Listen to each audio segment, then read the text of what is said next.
Hey everyone, welcome back to Archaean. Today in History in English, let us venture into the Arab Peninsula. Much of its modern history is shaped by the advent of Islamic civilization in the most unlikeliest of places, the blistering desert of the Hijaz. In contrast, the cradles of ancient civilizations such as ancient Egypt, the Mesopotamians, the Indus Valley, Huang Ho or the Greeks, Romans, the Maurya Empire, and the Qin dynasty bloomed in fertile river valleys. Before Islam, Arabia was host to various kingdoms and societies with rich cultural heritages and traditions. But all this changed.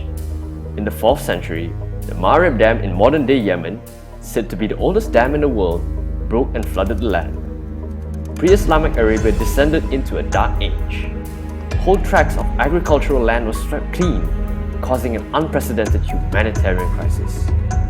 Many tribes were forced to migrate in several waves all across the peninsula, and as far away as present-day northern Iraq. Arabia was forever changed. The Dark Ages would last for another 300 years. Muslim historians call this era Jahiliah, which means ignorant or without knowledge. Arab society reverted to tribalism, disunity, and stagnation. They began practicing pagan and animistic beliefs and lived in an immoral society.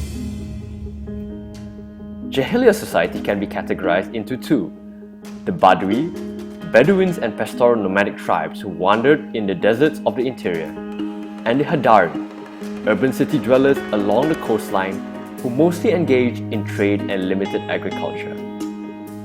Society engaged in vices such as gambling, debauchery, and drinking. Women occupied a low place in society. They were buried alive in infancy, and those who were not were barred from inheritance and had little rights when it came to marriage. A man could marry as freely as he chose and have as many wives, concubines, and mistresses as he pleased. They practiced riba, or usury, and economic exploitation. Bedouin tribes routinely raided trading caravans. A number of faiths were present.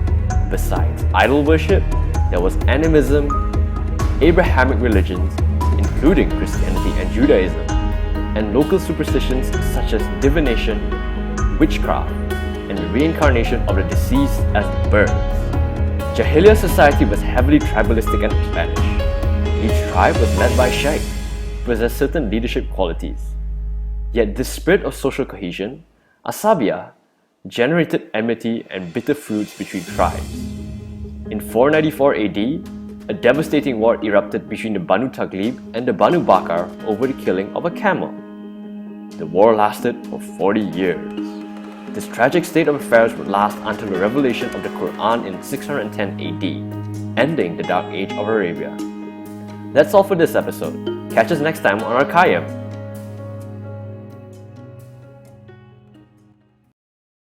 Created using Powtoon.